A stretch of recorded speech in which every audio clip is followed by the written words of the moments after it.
Bonjour à tous, aujourd'hui on se prépare pour le concours à venir, aussi pour le bac spécialité maths, en passant avec les équations différentielles primitives et calcul intégral du sujet 0, donc pour se préparer à la session 2024. Donc dans tout, les questions qu'on va traiter ici, on considère des courbes représentatives de fonctions dans un plan muni d'un repère orthonormé. Voilà. Ça c'est dit, et on va tout de suite démarrer avec des questions assez simples, sur déjà le chapitre des équations différentielles. Tout d'abord, le cours. Alors, vous pouvez apprendre par cœur, les équations différentielles du type y' égale à y plus b avec a et b réels. Bien, les solutions sont toutes les fonctions qu'à x associe k exponentielle à x moins b sur a, avec k appartenant à a. Alors, la première partie, donc k exponentielle à x, ce sont les solutions, c'est l'expression des solutions d'équations homogènes, c'est-à-dire l'équation y' égale à y. Et si vous rajoutez ici une constante, eh bien, il suffit de rajouter moins b sur a. Alors comment on peut trouver ça? C'est assez simple aussi, je vais le rappeler comme ça. Ici, eh bien, vous supposez que y est une constante, donc je vais l'appeler CTE, constante. C'est-à-dire que y' vaut 0. Donc si je remplace dedans, eh bien, ça me fait 0 égale à a fois ma constante, plus b. Vous voyez qu'en mettant tout du bon côté, on a constante égale moins b sur a. Donc ça se retrouve assez bien. Ça veut dire que, ici, lors du concours, première chose, il faut mettre l'équation sous sa forme y' égale à y plus b. Donc, on va d'abord mettre donc, le moins 1 sur 4, moins 1 sur 4y à droite, donc plus 2. On multiplie tout par 4, y' est donc égal à moins y plus 8. D'accord? Ça veut dire que si j'applique le cours, les solutions, c'est les fonctions kx associent, donc k exponentielle moins x. D'accord? Ce moins 1, c'est donc le coefficient A. Et le B, c'est 8. Donc la constante solution, regardez, moins B sur A. Donc si j'applique vraiment la formule moins 8 sur A qui vaut moins 1, moins 8 sur moins 1, ça fait plus 8. Voilà, donc on trouve, donc C, alors moi j'ai mis K, mais là ils ont mis C, exponentielle moins X plus 8. Donc c'est la proposition A qui est la bonne. Ça, c'est une façon de résoudre, donc en apprenant son cours. Pour ceux qui n'auront pas appris leur cours, vous pouvez toujours remplacer ici dans l'équation y par f. Par exemple, pour le petit a, ça donnerait ceci. Donc f de x, donc c'est c exponentielle moins x plus 8. F', vous voyez, je dérive, donc il y a un moins qui sort, donc moins c exponentielle moins x. Donc quand je remplace, je dois calculer un quart de f', donc un quart de moins c exponentielle moins x, plus un quart de c exponentielle moins x plus 8, on calcule, ça doit faire 2. Vous voyez qu'en développant, en fait, les deux termes en exponentielle moins x se simplifient très bien à cause du moins qui est sorti. Et là, on a 8 fois un quart, donc 8 sur 4, ça fait 2. Ça fait bien 2, donc ça là est la bonne réponse, puisqu'on sait dans ce concours qu'il n'y a qu'une seule réponse exacte parmi les 4. Voilà. Question 38. Alors, on est toujours sur une équation ici différentielle qui est déjà sous la forme y' égale à y plus b, donc on applique tout de suite le cours ici. Les solutions sont les fonctions kx associent donc à vos 7. Donc k exponentielle 7x et ensuite moins b sur a. Donc ici, moins 7 sur 7 qui donne moins 1. Alors, si vous avez encore, je répète, des problèmes avec ce moins 1, eh bien vous cherchez, vous écrivez sur votre brouillon quelque part, vous écrivez ceci, vous remplacez y' par 0 et y par constante. Et ça fait donc eh bien 0 égale 7 fois constante plus 7. Vous voyez bien qu'on trouve constante égale à moins 1. Donc on la retrouve cette constante. Ensuite, on veut f de 2 égale moins 1. Ça veut dire que nous, ça c'est notre fonction f. f de 2 égale moins 1, ça nous permet de trouver la valeur de k. Donc je remplace x par 2. Ça fait donc k exponentielle 14 moins 1 doit être égal à moins 1. Donc ça me donne k égale ici bien 0. D'accord? Puisque les moins 1 et moins 1 vont s'annuler. Donc il me reste en fait une expression, ce terme-là disparaît, il reste juste le moins 1. Donc la bonne réponse, c'est la réponse B. Et là, ceux qui auront essayé f de 2 dans chacune des 4 propositions auront gagné du temps, vous voyez. Parce que si je remplace ici x par 2, regardez, ça fait exponentielle 14 moins 1. Ça ne fait pas moins 1, donc vous pouvez l'éliminer. Ici, bon, ça fait bien moins 1, puisque ça vaut toujours moins 1. Ici, si je remplace x par 2, ça fait exponentielle moins 14 moins 1, ça ne fait pas non plus moins 1, il y a cette exponentielle moins 14. Et le dernier, ça fait exponentielle, donc 2 fois 7, 14 moins 14, exponentielle 0 moins 1, exponentielle 0 valant 1, 1 moins 1 vaut 0. Donc c'est pas non plus à 3, vous voyez, très vite, là, en remplaçant par 2, on aurait gagné du temps. Donc peut-être pensez-y rapidement, pour éliminer quelques propositions, ça peut être utile. Question 39, là on est sur y' égale à y plus f, avec f une fonction. Hein. Au programme, on doit juste savoir que les solutions sont les fonctions dont l'expression soit forme k exponentielle à x. Ça, c'est les solutions toujours de ce qu'on appelle l'équation homogène, donc y' égale à y. Et on doit rajouter, alors quand c'était une constante, on rajoutait moins b sur a. Quand c'est une fonction f, il faut aller chercher une solution particulière. D'accord, qu'on note yp, et on fait la somme de ces deux termes. Donc ici, ben, qu'est-ce qu'on a? On a 4 propositions. Alors vous voyez, déjà il y en a une qui va être facilement éliminée parce que notre a ici, c'est 1. a égale 1. Donc les solutions vont commencer dans notre exercice, c'est des solutions qui commencent par k exponentielle x, et non pas moins x. D'accord? Donc ça veut dire que là, si on regarde bien, la dernière proposition, il faut l'enlever. D'accord? Et on a ici à droite du cos x moins sinus x, donc on peut peut-être, parce qu'on peut tester hein, toutes les solutions, hein, celle du dessus est à peu près la même sans le moins, donc l'intérêt peut-être, enfin, l'intérêt non, peut-être l'astuce, ce serait tester la b, peut-être qu'ils ont juste changé un moins ici, donc on va tester la b. Comment teste-t-on une solution? Eh bien je vais l'appeler yp, c'est 1/2 de cos x moins sinus x, hein, la partie c exponentielle x, elle marche bien. Donc on va calculer y', donc il faut savoir dériver les fonctions trigonométriques, donc cosinus donne moins sinus, et sinus donne cosinus, donc ça donne ceci. Je remplace maintenant en haut. Donc à gauche c'est y', c'est ceci, et à droite, donc yp plus sinus x. Donc ça donne, alors yp, 1/2 de cos x moins 1/2 de sinus x, plus donc sinus x. Et j'obtiens 1/2 donc de cos x, et là, moins 1/2 plus 1, ça fait 1/2, donc ici, j'obtiens ceci. Problème, je ne suis pas tombé, vous voyez, sur y', donc ça n'était pas le b, voilà, j'ai testé, c'était un petit piège, hein, certainement. On va donc essayer bien, les deux autres, un petit peu de travail quand même. Donc, l'avantage ici, ben, on n'a pas grand-chose à changer dans ce qu'on vient de faire. Je vais tester avec un plus, d'accord? Pour par exemple tester le a, donc là, je vais, en dérivant, j'aurai un plus. Donc, yp plus sinus x, ça fait 1/2 de cos x plus ceci, plus sinus, j'obtiens plus 3/2 ici. D'accord, j'ai un 3 là. Ça ne va pas du tout, ça n'est pas y', donc le a est faux. A priori, la bonne réponse est forcément la dernière qui reste. Alors, on va quand même vérifier, on a un peu de temps.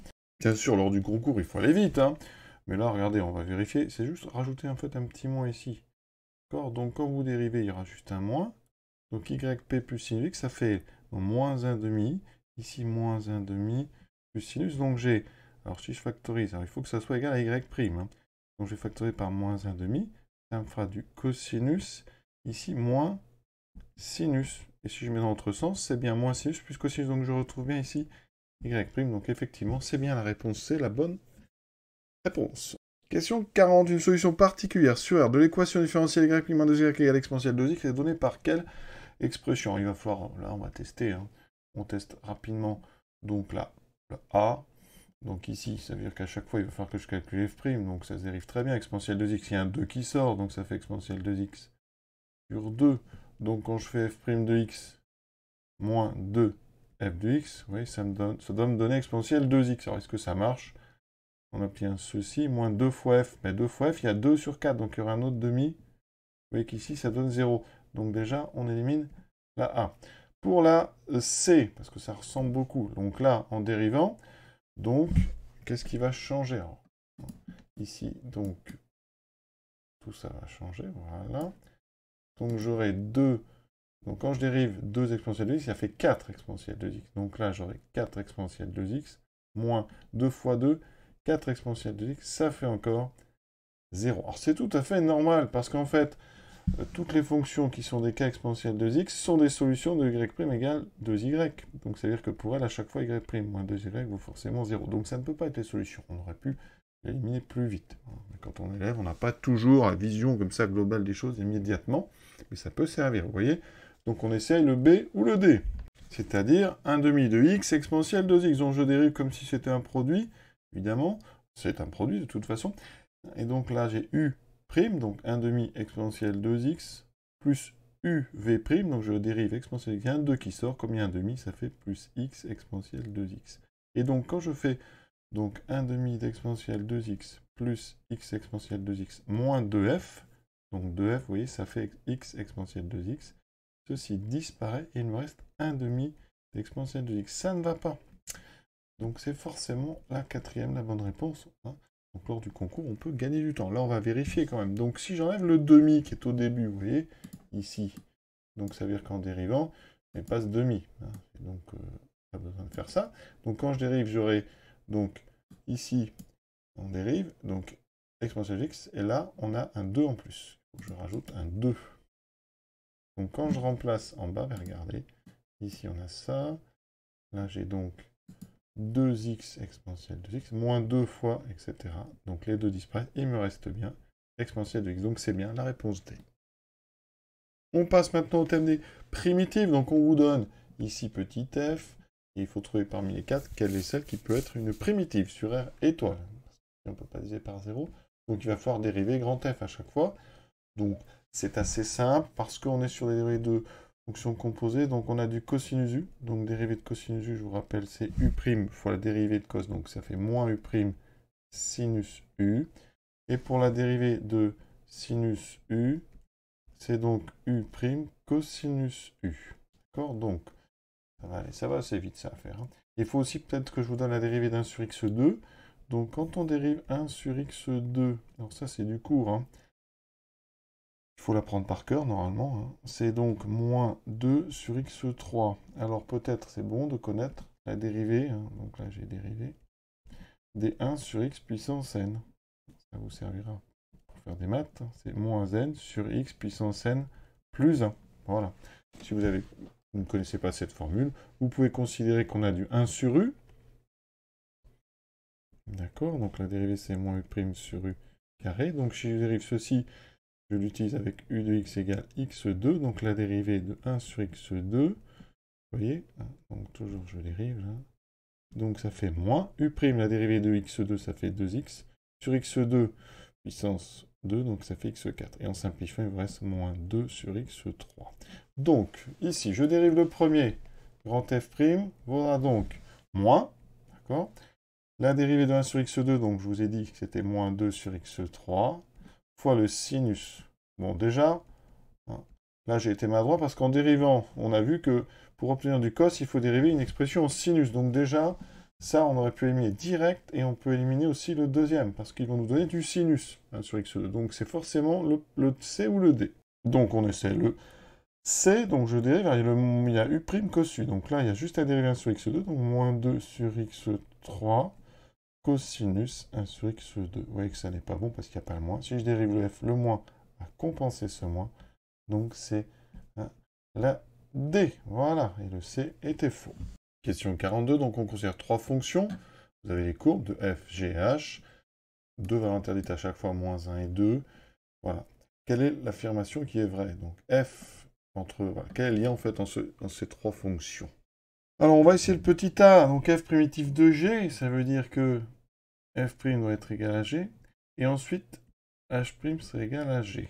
Alors ça voudrait dire que f' est égal à h'. Alors ça ne veut pas dire que f égale h, mais les variations de f et celles de h sont les mêmes. Et même, hein, f est égal à h plus une constante. Donc quand on regarde, il n'y a pas ce phénomène. Ça veut dire que la courbe de f serait une translation verticale de la courbe de h. Donc ça veut dire que ça ne peut pas être la réponse A. Donc on élimine. Maintenant on essaie la réponse B. H est une primitive de G. Ça veut dire que si je dérive H, j'obtiens G. Et ensuite, G' est égal à F. Là, pour l'instant, hein, ça voudrait dire que je prends H, je dérive, ça donne G, et ensuite je redérive une deuxième fois, je tombe sur F. Regardez les variations de H. Donc croissant jusqu'à moins 1, ensuite croissant décroissant, c'est cette zone ici, et ensuite décroissant, croissant. Voilà. Donc, ça voudrait dire que H' serait donc positive, positive, nulle, négative, négative, nulle, positive. Alors, on regarde, est-ce que G, et ça c'est censé être G de X. Regardons le signe de G de X. Positif ici, positif ensuite négatif, pas de problème. Et là, par contre, on a négatif, nul, positif. Ah, c'est pas mal du tout. Pas de contre-indication. Hein. Ça a l'air très bien, ça. Ensuite, il faut regarder la dérivée seconde. H seconde. Alors H seconde, hein, ça, on est sur la convexité ici. Hein. Donc au départ, ici, la fonction h, on voit bien qu'elle est convexe, elle semble convexe, donc ça veut dire que la dérivée seconde serait positive. Ensuite, elle est concave, donc ici on aurait négatif. Et ensuite, ici, on a une forme qui est convexe, donc plus, moins, plus. Regardons le signe de, c'est censé, ça être f de x. Donc f de x, c'est bien positive, négative, positive. Donc c'est parfait. La réponse B peut convenir. Alors attention, hein, c'est pas parce que là ça convient que c'est forcément la bonne solution. Mais a priori, comme on ne pourra pas faire la différence entre un autre cas qui vérifierait, je pense que la réponse B, on peut y répondre hein, et tenter le coup. Mais on va quand même aller vérifier que les autres sont bien fausses. L'avantage avec la C, c'est que le début de notre tableau, hein, le tableau, c'est toujours celui de H qu'il nous faut. Par contre, hein, pour la C, il y a des petits changements au niveau des... Donc on a bien H' égale G, mais par contre, ici, il se trouve qu'on aurait F' égale à G. Alors ça, F' égale G, ça voudrait dire que F' égale H', donc ça veut dire que F et H sont égales à une constante près, et on voit bien que les courbes ne correspondent pas du tout à cette situation, donc on pouvait éliminer la C comme on a éliminé la A. Pour la D, donc G primitif de F, ça veut dire qu'il faut que j'aille regarder donc, le tableau de variation de G. Parce qu'effectivement, le texte nous dit que G serait une primitive de F, donc G' serait égal à F, et F' serait égal à H. Donc en haut, on fait les variations de G, vous voyez bien que c'est croissant jusqu'à moins 1, ensuite décroissant, croissant. Donc G', sa dérivée est donc positive, négative, positive. Donc si je regarde, est-ce que ça correspond déjà à ça F, positive, négative, positive. Ah, ça marche aussi. Aïe, aïe, aïe. Donc G seconde, notre fonction G, elle est comment? D'abord, elle semble convexe, donc ça serait plus. Ensuite, elle est, vous voyez, à cet endroit-là, là, elle est convexe. Et une fois qu'on passe ça, elle est concave. Donc, c'est-à-dire que la dérivée va être d'abord une dérivée de convexe, donc plus la dérivée seconde, et ensuite plus 0, moins. Et après, on a une forme concave, donc moins. On regarde, est-ce que H a ce signe-là? H est d'abord positive, ensuite, on a un problème de signe sur H, vous voyez que H n'est pas plus 0, moins au milieu. Elle n'est pas non plus négative à la fin. Donc ça veut dire que ça n'est pas la proposition D. Hein. Ça marche pour le signe, hein, d'accord? Plus, moins, plus pour le signe de la dérivée, hein, ça c'est un petit piège. Mais par contre, la dérivée seconde de G qui nous donne la concavité, la convexité de G ne marche pas. Hein, ça ne donne pas du tout hein, le signe de la fonction H de X, hein, puisqu'on a G' égale F.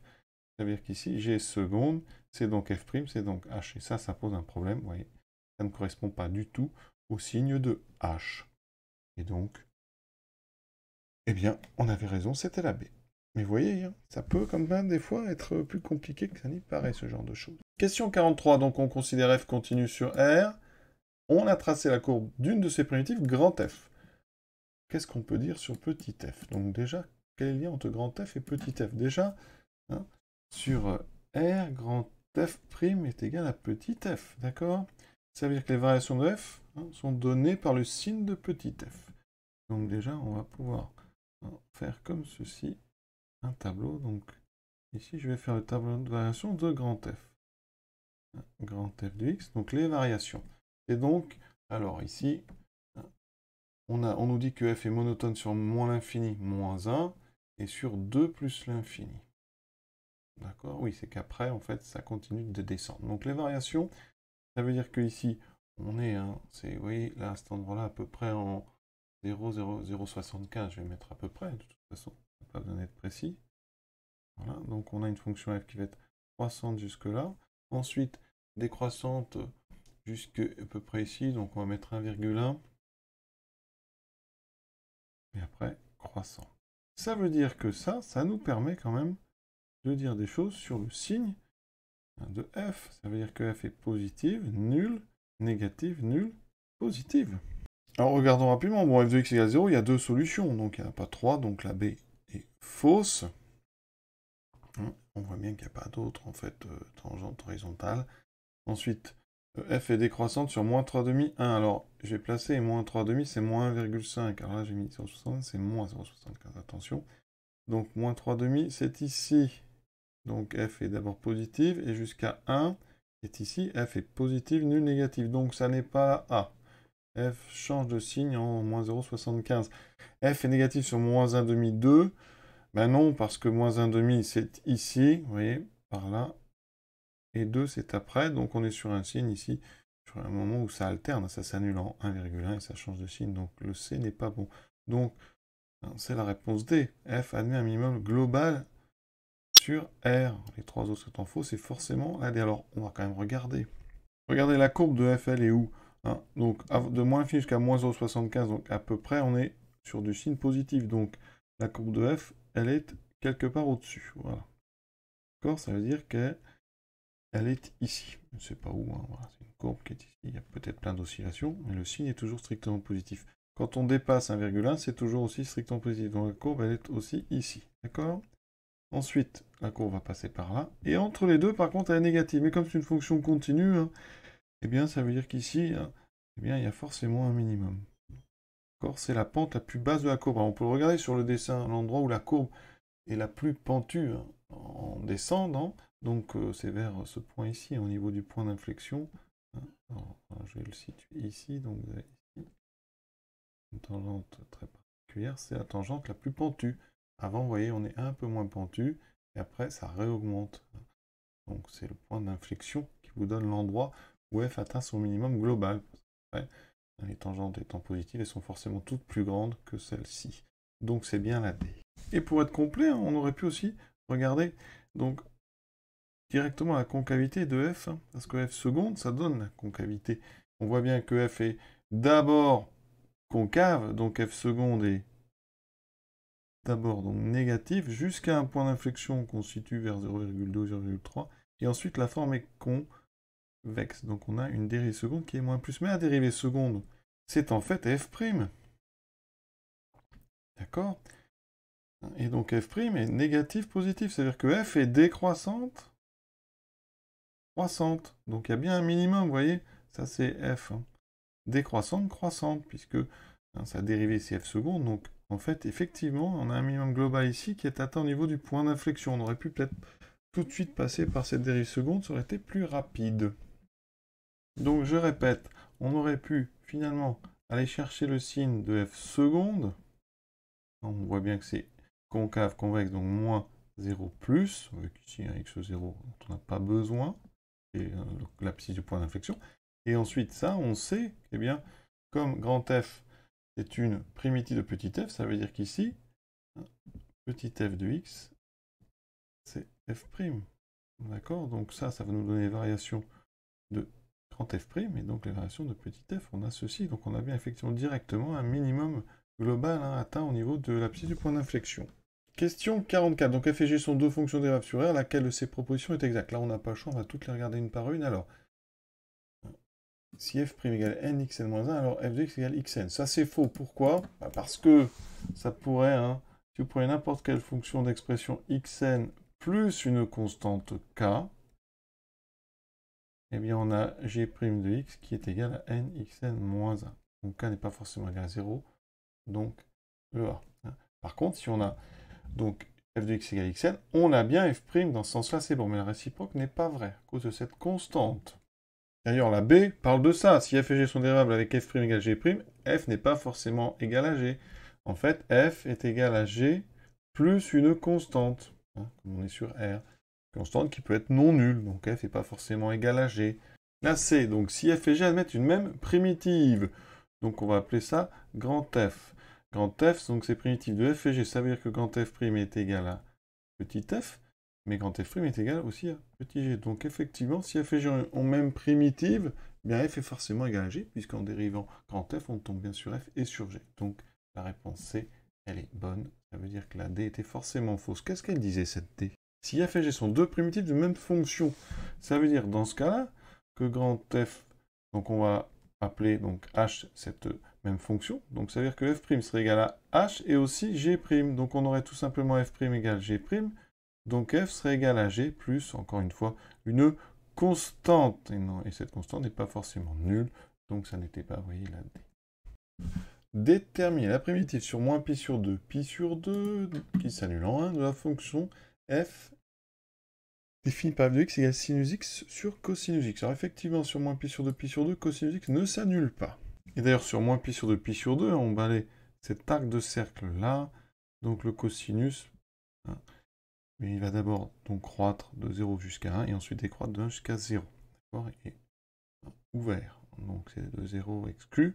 Ça veut dire que sur cet intervalle, le cosinus x est donc strictement positif. C'est important comme remarque parce que là on a une forme, vous devez reconnaître ici, la dérivée de cosinus, c'est moins sinus, donc ça, c'est donc, alors je vais rajouter un moins, peut-être qu'il faut un petit peu de place. Ici, on va mettre un moins devant, un moins en haut. Voilà. Et en fait, en appelant donc u de x égale cosinus x, vous obtenez ici une formule moins u' de x sur u de x. Donc primitive, et comme u de x est positif, on peut prendre une primitive, donc grand F, ça sera donc du moins ln de valeur absolue de u, mais comme u est positif, on ne met pas la valeur absolue, plus une constante, d'accord? Et donc ici, je remplace u de x par cosinus, ça fait ln de cosinus x plus une constante. Ensuite, on veut qu'elle s'annule en 1, donc je remplace x par 1, parce qu'on veut que ça s'annule en 1, donc grand F de 1 égale 0, ça veut dire qu'ici, ça fait ln de cosinus 1 plus constante égale 0, ça veut dire que ma constante, c'est donc ln de cosinus 1.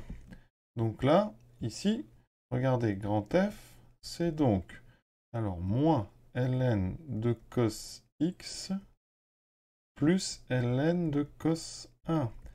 Donc je remets dans l'ordre, ln de cos 1 moins ln de cos x, j'ai une différence de 2 logarithmes. Je peux donc dire que c'est le logarithme du quotient. Donc c'est ln de cosinus donc 1 sur cosinus x. Et si je regarde, ça correspond à la proposition 1, donc c'est parfait. Alors on aurait pu aussi calculer chacune des dérivées, hein, d'accord? Alors, regardez comment on s'y prend pour le petit a. Donc si je veux dériver, donc d'abord il faut que je transforme grand F, parce que j'ai un quotient de ln, c'est pas pratique, donc j'ai ln d'un quotient. Hein. On peut séparer parce que, et là c'est important, hein, mais cos 1 est positif, cos x, on l'a dit, est aussi strictement positif. Donc on peut utiliser ln de a sur b. Ça fait ln de cos 1 moins ln de cos x, et vous dérivez ça. D'accord? Ça se dérive assez bien, parce que le ln de cos 1, c'est une constante, ça fait 0. Et ensuite, vous avez du ln de u, donc u' sur u cosinus, c'est moins sinus x, sur cos x, et on tombe directement sur sinus x, sur cos x, donc c'est parfait, vous voyez. Et donc, c'est bien la réponse A. Pour les autres, en dérivant, bah ici, du 1 sur cos x, c'est du 1 sur u, donc vous aurez du cos carré au dénominateur, donc ça ne va pas. Pareil, ici, vous aurez du cos carré au dénominateur en dérivant, donc ça ne va pas non plus, hein, c'est du moins u' sur u carré. Et ici, en dérivant, bah, c'est presque le même que ce qu'on a, mais on aurait obtenu un moins devant ici, donc ça n'aurait pas fonctionné. Question 46, petit calcul d'intégrale, donc là, ça c'est tranquille, on fait ça très vite. Alors, ici, on a un 5. Donc, vous pouvez, si vous voulez, sortir le 5, et il vous reste du 1 sur x2. Alors, vous savez que quand on dérive 1 sur x, c'est moins 1 sur x2. D'accord? Donc, vous, si vous voulez avoir vraiment la dérive, vous rajoutez un moins, comme ça, et un moins devant. Et donc, vous avez directement une primitive, c'est moins 5 fois. La primitive de moins 1 sur x2, vous pouvez choisir 1 sur x. Et entre 1 et 2, on remplace donc d'abord par 2, 1 demi, ensuite par 1. Donc, ça fait moins 5 fois moins 1 demi, ça fait 5 demi. C'est la réponse petit a. On a terminé. Question 47. Donc, pour tout x strictement positif, on considère grand f de x égale l'intégrale de 1x de ln de t dt.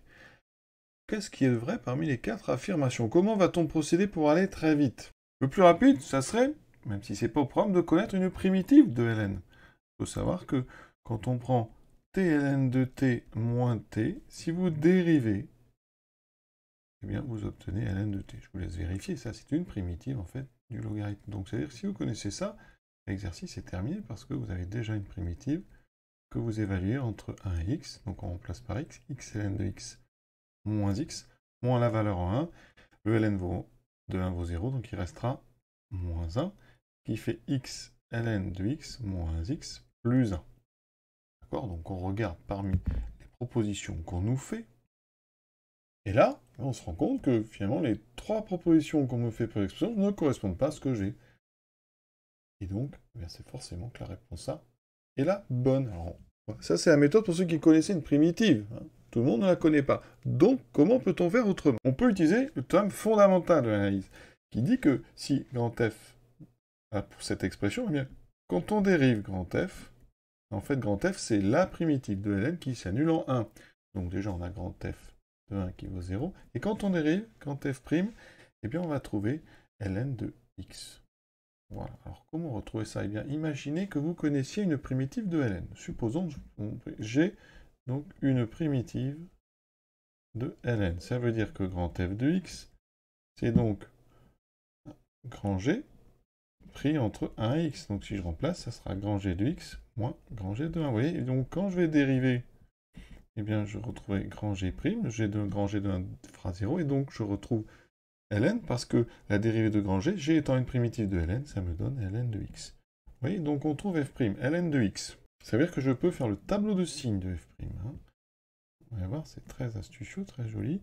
Donc ici, on est sur grand f', donc le logarithme, on sait que ça s'annule en 1, négatif, positif. Donc ça veut dire que grand F, les variations en fonction de x, c'est donc décroissant, croissant. En 1, je vous ai dit que ça faisait 0. Vous voyez, grand F de x est bien toujours positif, quel que soit x, strictement positif. Donc c'est bien la A, vous voyez, avec cette façon de faire. Il y a aussi ceux qui auront fait une intégration par partie. Donc regardez, on va donc mettre ln de t fois 1. D'accord? Et on va, bien, donc ça c'est du uv', donc je dérive ln, ça fait 1 sur t, et on va chercher une primitive de 1, on va prendre t. Donc entre crochets, on va trouver donc t ln de t, c'est-à-dire uv, t ln de t, et entre 1x, moins l'intégrale entre 1x de t fois 1 sur t. Et t fois 1 sur t, ça fait 1. Et c'est très joli, ça, à connaître, finalement. Et je remplace d'abord par x, x ln de x. Ensuite, moins 1 ln de 1, donc ça fait 0. Moins cette intégrale, alors ici, on a une constante entre 1x, donc c'est à la largeur d'intervalle, c'est x moins 1. Sinon, comme c'est pas forcément l'intervalle, primitive de 1, c'est t, donc ça fait t pris entre 1 et x, et donc x moins 1. Et vous voyez, j'obtiens x ln de x moins x plus 1, c'est ce que je vous avais annoncé. Hein. Ici, on retrouve en fait une primitive du logarithme, et comme ça, on peut éliminer les réponses C, B et D et répondre A. Dernière question 48, ça va aller très vite. Là, il faut être rusé, hein, parce que l'intégrale qu'on vous propose, quand on voit ce qu'on fait en terminale, c'est quand même compliqué. On a sinus x sur cos x sinus x cos x sur x carré plus 1 dx, donc c'est très compliqué. Ça veut dire qu'on va pouvoir trouver le résultat peut-être de façon rusée. Ici, regardez, hein, la fonction qui a x associe sinus x cosinus x sur x carré plus 1, c'est une fonction impaire. Quand je remplace x par moins x, le sinus moins x, la sinus est impaire, le moins va sortir. Le cosinus est pair, donc le moins ici, on va pouvoir le disparaître. Donc il restera en fait que le moins du sinus qui sort. Moins sinus x. Le cosinus moins x, ça vaut cosinus x. Et x carré en bas, le moins x carré reste x carré. Et donc vous voyez qu'on retrouve f de x, moins f de x. Donc f est impair sur donc R. Hein.